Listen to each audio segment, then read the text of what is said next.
Hello dear students. आज की कक्षा में मैं हरिवंश राय जी की प्रसिद्ध कविता अंधेरे का दीपक की व्याख्या प्रस्तुत करूंगा। ध्यान देने की बात यह है कि पहले तो हम ये समझें कि इस कविता का कैसे पाठ वाचन करें। ध्यान सुनो। है अंधेरी रात पर दीवा जलाना कब मना है, कल्पना के हाथ से कमनीय जो मंदिर बना था, भावना के हाथ ने जिसमें वितानों को तना था, स्वप्न ने अपने करों से था जिसे रुचि से संवारा, स्वर्ग के दुष्प्राप्य रंगों से रसों में जो सना था। ढह गया वह जो जुटाकर ईंट पत्थर कंकड़ों को एक अपनी शांत की कुटिया बनाना कब मना है अंधेरी रात पर दीवा जलाना कब मना है। कवि हरिवंश राय बच्चन जी एक आस्थावादी कवि हैं, जिनकी कविताओं में आशावाद और एक प्रकार की नवीन प्रेरणा हमारे देश के नवयुवकों के समक्ष, भारतीय जनमानस के समक्ष हम प्राप्त करते हैं। इन कविताओं में यह बताया गया है कि जीवन में दुख और सुख के दो महत्वपूर्ण पार्ट होते हैं, भाग होते हैं। दुख के बाद सुख का आगमन, सुख के बाद दुख का आगमन, यह निरंतर चलता रहता है। इन तमाम स्वरूप को लेखक ने बड़े दार्शनिक धरातल पर अपना जो व्यक्तिगत जो अनुभव है, विशेष रूप से उनकी जो पत्नी का देहांत हुआ, यानी पत्नी ही उनके जीवन में प्रेमिका थी, और उस प्रेमिका रूपी पत्नी के देहांत के बाद जो उनका व्यक्तिगत अनुभव था, उसको बड़े यथार्थ धरातल पर हमारे महामहिम हरिवंश राय बच्चन जी ने उसे उल्लेखित करने का प्रयास किया। वे लिखते हैं यहाँ पर कि इस कविता में कि जीवन में अमावस्या रूपी अंधकार हर व्यक्ति के जीवन में आता है, और यहाँ पर कवि हरिवंश राय बच्चन के जीवन में अमावस्या रूपी अंधकार तब आया। अंधेरी रात का मतलब अमावस्या की रात, यानी वह रात जिसे कभी भूल नहीं पाए, जो जीवन में सबसे दुखद भाग था। वह दुखद भाग कौन सी रात की थी? जब उनकी पहली पत्नी का देहांत हुआ था। ध्यान देने की बात है, उनकी पहली पत्नी उनके जीवन की महत्वपूर्ण जीवन का एक पार्ट बन चुकी थी, यादगार की केंद्र बिंदु थी, जिसे वह बहुत प्रेम करते। यही भारतीय संस्कृति की एक महानता की बात है। हमारे भारत में जो हम भारतीय होते हैं, यानी पत्नी ही उनकी प्रेमिका होती है, क्योंकि विदेशों की जो संस्कृति है वो थोड़ी अलग है। उनकी प्रेमिका पत्नी होती हैं, यानी एक प्रकार से अगर देखा जाए इसमें बहुत बड़ा अंतर है। इसलिए भारतीय संस्कृति उच्च कोटि मानी जाती है। आप ध्यान दें, वे लिखते हैं कि अमावस्या की अंधेरी रात है और कुछ दिखाई नहीं दे रहा है। उस अंधेरे को मिटाने के लिए दीपक जला लेना चाहिए, यानी दीपक जला लेने कोई मनाही नहीं होनी चाहिए। अर्थात दुख के अंधेरे में भी सुख की खोज करना मना नहीं है।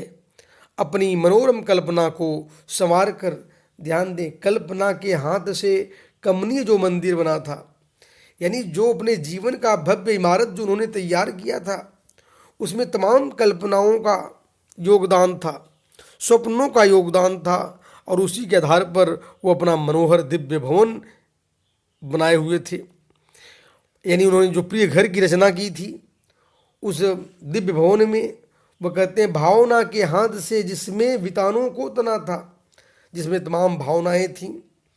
यानी एक एक मानो जैसे ईंट का निर्माण जो मकान बनाने वाला होता है, एक एक ईंट को जो चुन करके रखा जाता है, कितना उसमें उसकी भावनाएं लगी होती हैं। तो अपने जो दिव्य इमारत को जो बनाए थे कवि बच्चन जी, उसमें उनकी भावना लगी थी। स्वप्न ने अपनी करों से था जिसे रुचि से संवारा। बड़े कल्पना के तरीके से अपने उस घर को बनाए थे, यानी उसमें प्रेम की भावना के हाथों से उनकी यानी उस घर को बनाया, उसमें प्रेम द्वारा उस मंदिर का विस्तार किया और हम अपने घर रूपी मंदिर को अपनी रुचि के अनुसार संवारने का प्रयास किया। यानी जो रुचि के अनुसार जो अपने घर को बनाया, जो घर को संवारा, वही उनके जीवन का स्वप्न था। उसे बड़े अच्छे ढंग से सजाते हैं अपने घर को, उसमें तमाम रंग लाते हैं। रंग लाने मतलब उसमें एक जीवन का आनंद पाते हैं, अनुपम आनंद देने वाला वो होता है, जिसमें कवि ने बड़े सुंदर ढंग से लिखा है, स्वर्ग के दुष्प्राप्य रंगों से रसों से जो सना था।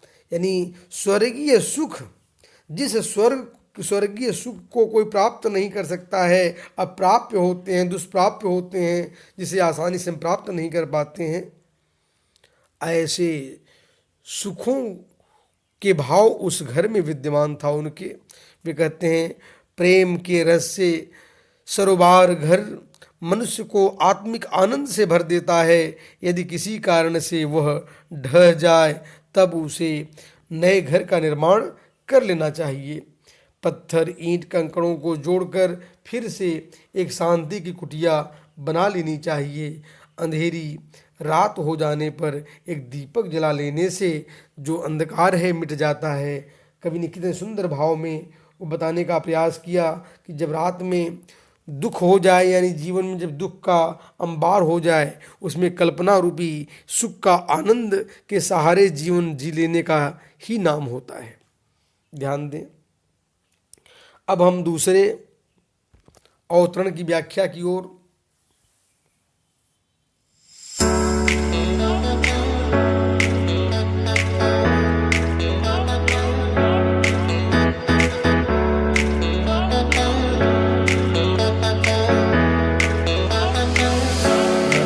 नंबर अवतरण कैसे पढ़ें? बादलों के असुर से धोया गया नीलम का बनाया था गया मधु का पात्र मनोहर मनोरम। प्रथम उषा की किरण की लालिमा की लाल मदिरा थी उसी में चमचमाती, नव घनों में चंचलासम। वह अगर टूटा मिलाकर हाथ दोनों की हथेली, एक निर्मल स्रोत से तृष्णा बुझाना कम मना है अंधेरी रात पर दीवा जलाना कम मना है। कवि हरिवंश राय बच्चन जी ने बड़े मार्मिक धरातल पर अपने जीवन के उन लम्हों को, उन पलों को बड़े यथार्थ धरातल पर पेश करते हैं कि जब उनकी पहली पत्नी थी और उनकी पहली पत्नी का नाम श्यामा था। यानी जब श्यामा जी जब उनके जीवन में थी तो जीवन कितना उनका एक कल्पना और सुख, जीवन में माधुर्यता, सब कुछ कितनी अच्छे तरीके से विराजमान था और उसका बड़ा सुंदर वर्णन कवि ने पेश किया। और सुख के बाद दुख कैसे मनुष्य के जीवन को बदल देता है। ध्यान दें, कवि कहते हैं कि बादलों ने अपने आंसू बहाकर अर्थात बरसकर आसमान को चमका देते हैं, यानी मानो आसमान को साफ कर देते हैं। यानी मनुष्य के जीवन में जब दुख आता है, दुख के बाद में अपने दुखों को जब बांटता है, रो लेता है, तो उसके मन के जो विकार होते हैं वह साफ हो जाते हैं। बादलों ने अश्रु से धोया गया नभ नीलम का बनाया था गया मधु पात्र मनमोहक मनोरम। कवि ने कहा कि उस समय जब बरसात हो जाती है तो चारों तरफ प्रकृति बड़ी साफ सुथरी हो जाती है। कहते हैं कि प्रदूषण रहित प्रकृति हो जाती है।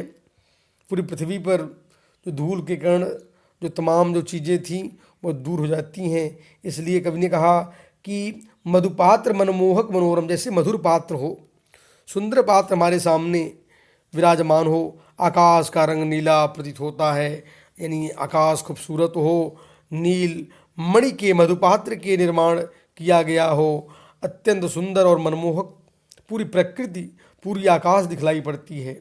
कवि ने कहा प्रथम उषा की किरण की लालिमा सी लाल मदिरा थी उसी में चमचमाती नवगनों की चंचमासम। यानी जब उनकी पहली पत्नी थी जीवन में तो कितना जीवन सुखद था, मानो उनके जीवन में नई उषा की किरण आई हो, यानी सूर्य की लाल किरणें जो मदमस्त कर देने वाली वो किरणें थी, वैसे ही उनके जीवन में वह लाल किरणों का आगमन हो गया था। जैसे कवि ने बतलाया, जैसे शराब लोगों को मदमस्त कर देती है, वैसे ही उषा की जो प्रथम किरणें थीं, मानो उनके जीवन में, यानी वह उनकी पत्नी के आगमन के बाद में उनका जीवन मदमस्त हो गया था, यानी उसमें अपार सुख उनके जीवन रूपी पात्र में भर चुका था। कवि ने कहा, प्रथम उषा की किरण की लालिमा सी लाल मदिरा, यानी उनके जीवन में वह उनकी पत्नी का आगमन, उनमें प्रेम का आगमन उस प्रथम उषा की किरण के समान था, जिसने लाल मदिरा उनके जीवन में जैसे मानो भर दिया हो, यानी उनके जीवन को मदमस्त बना दिया हो। कहते हैं, थी उसी से चमचमाती नव घनों में चंचलासम। कवि ने बड़ा सुंदर वर्णन किया कि जैसे आकाश में नए नए बादल हों और उसमें बिजली चमकती है, तो जब बादल और बिजली के बीच में, यानी बादल कितने खूबसूरत लगते हैं, उस समय यदि मधुपात्र टूट जाए तब निराशा होने की आवश्यकता नहीं है। अब इस दोनों हाथों से अंजलि बनाकर निर्मल स्रोत से मदिरा पान करके प्यास बुझा लेनी चाहिए, न कि पछतावा करके मन को अशांत करना चाहिए, क्योंकि अंधेरी रात भी एक दीपक की रोशनी से पराजित हो जाती है।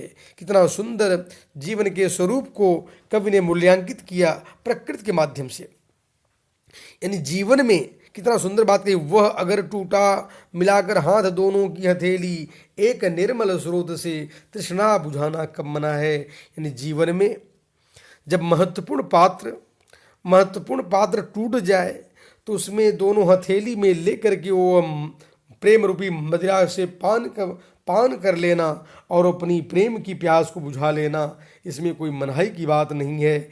यही जीवन की वास्तविक मूल्यांकन है। अंधेरी रात पर दीवा जलाना कब मना है। रात अंधेरी हो जाए, यानी आशा रूपी दीपक को जला करके अपने जीवन को सुखद बनाएं।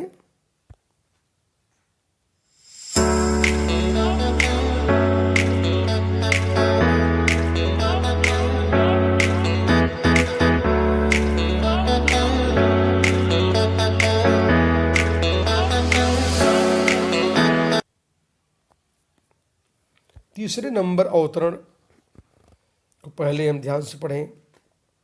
इस अवतरण में कवि ने अपने उस प्रेम को, यानी पहली पत्नी के सुख और प्रेम को याद करते हैं। क्या लिखते हैं, क्या घड़ी थी एक भी चिंता नहीं थी पास आई, कालिमा तो दूर छाया भी पलक पर थी न छाई, आँख से मस्ती झलकती बात से मस्ती टपकती, थी हंसी ऐसी जिसे सुन बादलों ने शर्म खाई, वह गई तो ले गई उल्लास के आधार माना, पर अस्थिरता पर समय की मुस्कुराना कब मना है अंधेरी रात पर दीवा जलाना कब मना है। कवि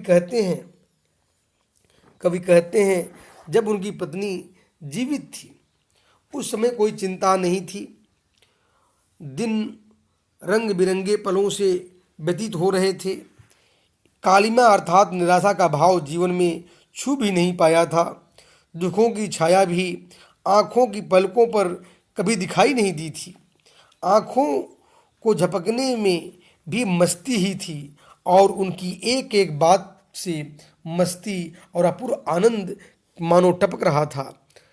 इनकी निर्मल खिलखिलाती हंसी को देखकर बादल भी शर्मा जाते थे, अर्थात जीवन में दुख के बादल कभी नहीं छाए, लेकिन उनकी पत्नी के देहांत के साथ साथ ही कवि के अपने जीवन की सारी खुशियाँ भी मानो चली गईं। समय चलायमान है, समय निरंतर गतिशील है, वह कभी एक जैसा नहीं रहता। दुख के क्षणों में भी यदि मुस्कुराया जाए तो दुख झेलना आसान हो जाता है, क्योंकि सुख और दुख हमारे जीवन में निरंतर आते जाते रहते हैं और इन दुख सुख को लेकर हमें परेशान होने की भी आवश्यकता नहीं है। कवि ने एक दार्शनिक मुद्रा की बात करते हैं। वे लिखते हैं, यह समय अंधेरी रात के समान निराशाजनक है, पर इसी निराशा में आशा की किरणें छिपी हैं। उसे जगाने से ही जीवन के दुख दर्द मिट सकेंगे। प्रत्येक अंधेरी रात में एक सूर्य की किरणें छिपी हुई हैं, बस उसे समझने की आवश्यकता है। इस प्रकार से कवि ने एक महत्वपूर्ण बातें बताने का प्रयास किया कि जीवन दुख और सुख दोनों मिलकर करके उससे बनी रहती है और समान भाव से जीवन जीना ही आदर्श जीवन है। जैसे कहा गया है, सुखम वायदि वा दुखम, प्रियम वायदि वा प्रियम, प्राप्तम प्राप्तनुपासितः, हृदय ना पराजितः। जीवन में सुख दुख प्रेम और द्वेष तो आते रहेंगे, लेकिन समान भाव में हृदय में आगे बढ़ते रहें और हृदय को पराजित न होने दें। यही जीवन का मूल्य है।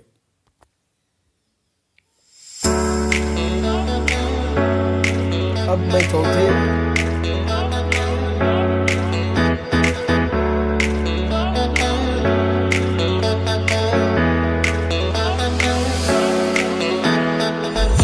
चौथे अवतरण की व्याख्या अब मैं आप लोगों के समक्ष प्रस्तुत करूंगा। चौथे पद में कवि हरिवंश राय बच्चन जी बड़े सुंदर तरीके से जीवन को मूल्यांकित किया है, जीवन के यथार्थ स्वरूप को व्यक्त किया है। वे कहते हैं, हाय वे उन्माद के झोंके कि जिनमें राग जागा, वैभवों से फिर आंखें गान का वरदान मांगा। एक अंतर से ध्वनित हो दूसरे में जो निरंतर, भर दिया अंबर अवन की मस्ता के गीत गागा। अंत उनका ही हो गया तो मन बहलाने के लिए ही ले अधूरी पंक्ति कोई, ले अधूरी पंक्ति कोई, गुनगुनाना कब मना है अंधेरी रात पर दीवा जलाना कब मना है। क्या सुंदर भाव में कवि ने जीवन के स्वरूप को मूल्यांकित किया। अपने जीवन के विशेष रूप से जो उनका कटु अनुभव है प्रेम के संदर्भ में, कवि कहते हैं कि प्रेम के पागलपन के झोंके आते थे, यानी वह कहते हाय वे उन्माद के झोंके कि जिसमें राग जागा, यानी जो उन्माद प्रेम का मस्ती का जो झोंका उनके जीवन में पहली पत्नी के माध्यम से जो प्राप्त हुआ, मानो पहली बार उन्होंने जीवन में प्रेम को प्राप्त किया। यानी प्रेम की भावना क्या होती है, यह उनको पत्नी के आने के बाद अनुभव हुआ। कहते हैं, वैभवों से फिर आंखें गान का वरदान मांगा। जो जीवन में प्रेम एक वह माध्यम होता है, कवि ने बतलाया कि जब पहली पत्नी का आगमन हुआ तो धन दौलत क्या होता है, कवि ने उस पर ध्यान नहीं दिया। कहते हैं, वैभवों से फिर आंखें गान का वरदान मांगा। कवि कहते हैं कि मेरे जीवन में मैंने धन दौलत से आंखें फेर ली और इसके बाद में जीवन में संगीत, जीवन में गीत, यानी एक प्रकार से फक्कड़पन का वरदान मैंने ईश्वर से मांगा कि हे प्रभु मुझे जीवन में एक मस्ती दो, संगीत दो, एक आदर्श प्रेम दो, एक अंतर से ध्वनित हो दूसरे में जो निरंतर।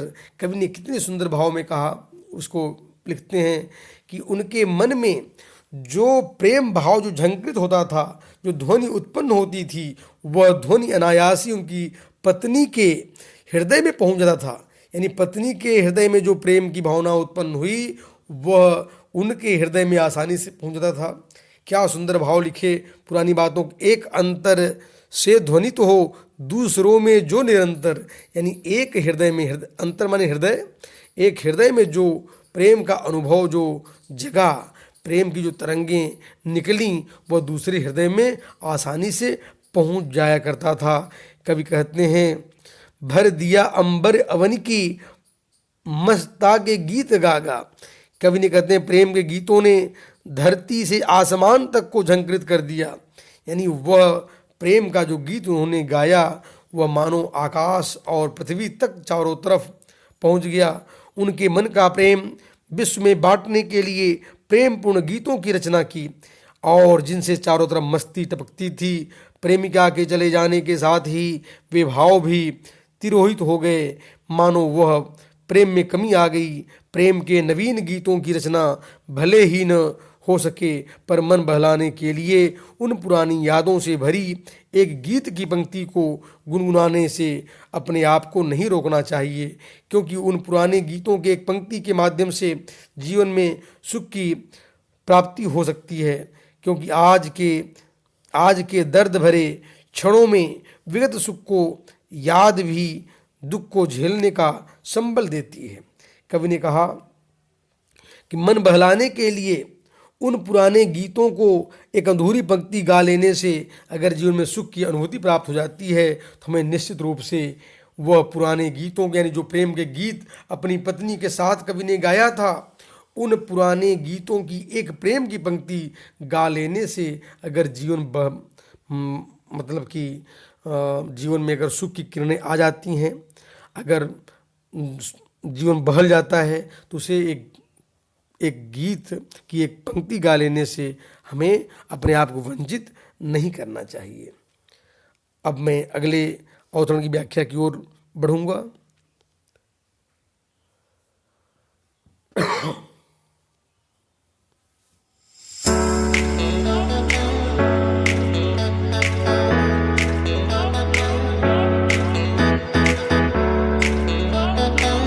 अवतरण नंबर 5, ध्यान दें हम सभी लोग, पहले समझें कैसे से हम पढ़ें। हाय वे साथी की चुंबक लोह से जो पास आए, पास क्या आए हृदय के बीच में गोया समाए। दिन कटे ऐसे कि कोई तार वीणा से मिलकर एक मीण और प्यारा जिंदगी के गीत गाए। वे गए तो सोच कर यह लौटने वाले नहीं वे, खोज मन का मीत कोई लो लगाना कब मना है अंधेरी रात पर दीवा जलाना कब मना है। कितने सुंदर भाव में कवि ने अपने मन को बहला रहे हैं। पत्नी की, यानी जो प्रेमिका रूपी पत्नी है, उसकी मृत्यु हो गई है। कवि ने उस भाव को बड़े मार्मिकता के साथ व्यक्त करते हैं कि जैसे लोहा और चुंबक के बीच में आकर्षण होता है और प्रेम होता है, उसके पास जाता है तो वे साथी उनके पास आ जाते हैं। यानी वैसे ही उनकी पत्नी और उनमें प्रेम था। कहते हैं कि हाय वे साथी की चुंबक लौह से जो पास आए, जैसे लोहा और चुंबक में जो प्रेम होता है, और वैसे ही प्रेम उन दोनों के बीच में हुआ। पास क्या आए हृदय के बीच ही गोया समाए, यानी पत्नी जो उनके जीवन में आई, वैसा प्रेम की भावना उत्पन्न हुई कि मानो पूर्ण रूप से कभी समा गए हों उसके प्रेम में। यानी थोड़ा सा भी दोनों के बीच में अंतर नहीं था, ऐसा दोनों के बीच में लगाव था, ऐसा अंतरंग भाव पैदा हुआ। कवि ने कहा दिन कटे ऐसे कि कोई तार वीणा से मिलकर, यानी ऐसे दिन कटे कि जैसे तार और वीणा के बीच में जो प्रेम होता है, यानी वीणा का तार दोनों एक दूसरे के पूरक होते हैं। यानी कोई एक से जब तक वीणा में तार बजते हैं तभी उसमें नई संगीत निकलता है, तभी उसका महत्व भी होता है। कवि ने उसी भाव को व्यक्त करने का प्रयास किया है यहाँ पर कि एक मीण और प्यारा जिंदगी का गीत गाए। जैसे वह तार से बजाने से, गीत गाने से जिंदगी का आधार तैयार हो जाता है, उसी प्रकार से कवि ने गीत गाया। कहते हैं कि ऐसा लगता था जैसे किसी ने वीणा के तार मिला दिए हों और अत्यंत मधुर और प्रिय जीवन का गीत गाया जा रहा हो। जीवन में मिठास ही मिठास थी, जिसके कारण दिन व्यतीत होने का अनुभव पता ही नहीं चल रहा था।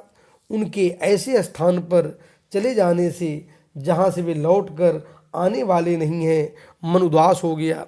यानी पहली पत्नी के मरने के बाद कभी पूर्ण रूप से टूट जाता है, थोड़ा उदास हो जाता है कि अब तो वो पत्नी आने वाली नहीं है, दिन बोझिल हो गए उनके।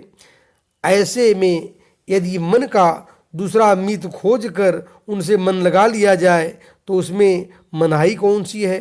यानी एक जीवन की प्रेम के आरूपी पत्नी चली गई, कभी टूट गया, फिर सोचा कि अगर दूसरा मित्र बना लिया जाए, दूसरी, यानी अब शादी के बारे में कभी सोच रहा है, जिसमें मनाही की कौन सी बात है। यानी जीवन को जीना ही जीवन की सार्थकता है।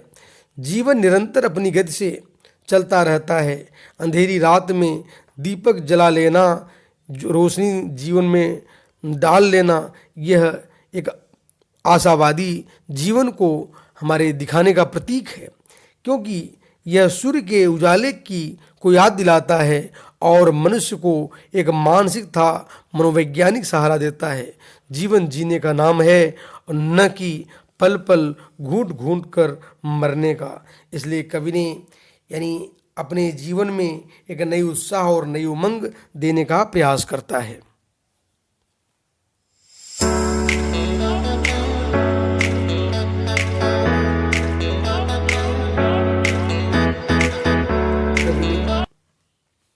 अवतरण नंबर 6 की सुंदर भावना कवि ने व्यक्त करने का प्रयास किया। यहाँ पर ध्यान दें, क्या हवाएं थीं कि उजड़ा प्यार का वह आशियाना, कुछ न आया काम तेरा शोर करना गुल मचाना, माना कि उन शक्तियों के साथ चलता जोर किसका, किंतु ए निर्माण के प्रतिनिधि तुझे होगा बताना, जो बसे हैं वो उजड़ते हैं प्रकृति के जड़ नियम से, पर किसी उजड़े हुए को फिर बसाना कब मना है अंधेरी रात पर दीवा जलाना कब मना है।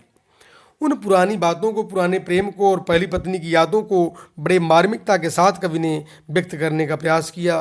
वे कहते हैं कि वो क्या हवाएं थी उजड़ा प्यार का वह आशियाना, यानी प्यार का वह आशियाना जो मस्ती था, जो सब कुछ था, मानो आज वह घोंसला, आज वह घर, आशियाना माने घर होता है, निवास स्थान होता है, आज मानो वह निवास स्थान, वो प्यार का जो घर था, आज सब उजड़ गया है। कुछ न आया काम तेरा शोर करना गुल मचाना, तुम्हारा वो शोर गुल करना कुछ काम नहीं आया, सब कुछ उजड़ गया, सब कुछ नष्ट हो गया, वह प्यार उजड़ गया। माना कि उन शक्तियों के साथ चलता जोर किसका, कवि आज मान रहे हैं कि जो ईश्वरीय शक्ति है, वो काल की शक्ति है, जो उसके सामने किसी का जोर नहीं चलता। आज वह प्रेम जिसको करते थे कवि हरिवंश राय बच्चन जी अपनी उस पत्नी को, आज वह बेचारी अब इस संसार में नहीं रही। आज कवि बहुत दुखी हैं, मन को अपने समझा रहे हैं कि क्या होता है, किंतु हे निर्माण के प्रतिनिधि तुझे होगा बताना, मानो आज निर्माण के उस प्रतिनिधि को, आज मानो उस प्रकृति की शक्ति को, सृजनात्मक शक्ति से जैसे मानो कभी पूछ रहा है, मानो परमात्मा की जो शक्ति इस पृथ्वी में छिपी हुई है, इस प्रकृति में छिपी हुई है, कभी जैसे मानो इस प्रकृति से पूछते हैं। क्या पूछते हैं? जो बसे हैं वो उजड़ते हैं, प्रकृति के जड़ नियम हैं। यानी संपूर्ण जनमानस को बतला रहे हैं कि संसार में जो कुछ भी निर्माण होगा, जो कुछ भी हम अपनी आंखों से देख रहे हैं, जो बसे हुए एक दिन उजड़ेंगे, ये प्रकृति का शाश्वत नियम है। पर किसी उजड़े हुए को फिर बसाना कब मना है। हे मानव, अगर कोई उजड़ जाता है, कोई नष्ट हो जाता है, कोई घर टूट जाता है, तो उस उजड़े हुए घर को फिर से बना लेना, इसमें कोई बुराई की बात नहीं है। उजड़े हुए घर को फिर से बसा लेना, इसमें कोई बुराई की बात नहीं है। यही जीवन का वास्तविक मूल्य है। इस तरीके से वे अपने मन को समझाते हैं कि जो जीवन में जो कुछ उजड़ गया, पहली पत्नी का देहावसान हो गया, अब यहीं से उनमें आशावादी भाव भी उत्पन्न हो रहा है कि जीवन में दूसरी शादी करके और प्रेम को और फिर नए धरातल से आगे बढ़ाना ही जीवन का वास्तविक स्वरूप है। घर बसाना ही जीवन का वास्तविक मूल्य है। बस यह कविता अपने आप में आज के नवयुवकों के समक्ष एक आशावादी जीवन के भाव को व्यक्त करते हैं। जैसे आजकल के हमारे जो नवीन बच्चे होते हैं, टीनेज के बच्चे जो किशोरावस्था में जीवन यापन कर रहे हैं, किस प्रकार से उनका जीवन बड़े अंतर्द्वंद में बीतता है। वो केवल सुख की कल्पना करते हैं, दुख की कल्पना मात्र से वो घबरा उठते हैं। अगर आज के नवयुवकों के जीवन में प्रेम को संदर्भ में लेकर, या उनके प्रेमिका के जीवन के संदर्भ को लेकर, पत्नी के जीवन के संदर्भ को लेकर के अगर कोई ऐसी बातें होती हैं, ये कविता उनके जीवन के लिए बहुत कुछ सार्थक है, बहुत कुछ देने वाली है। इस तरह से हम एक आशावादी जीवन का संचार की प्रवृत्ति हम कैसे प्राप्त करें, यह भाव पूर्ण रूप से इस कविता में हमें प्राप्त होती है। और कवि हरिवंश राय बच्चन जी आज के जनमानस के लिए नवीन प्रेरणा के एक प्रतिभाशाली स्रोत हैं। धन्यवाद।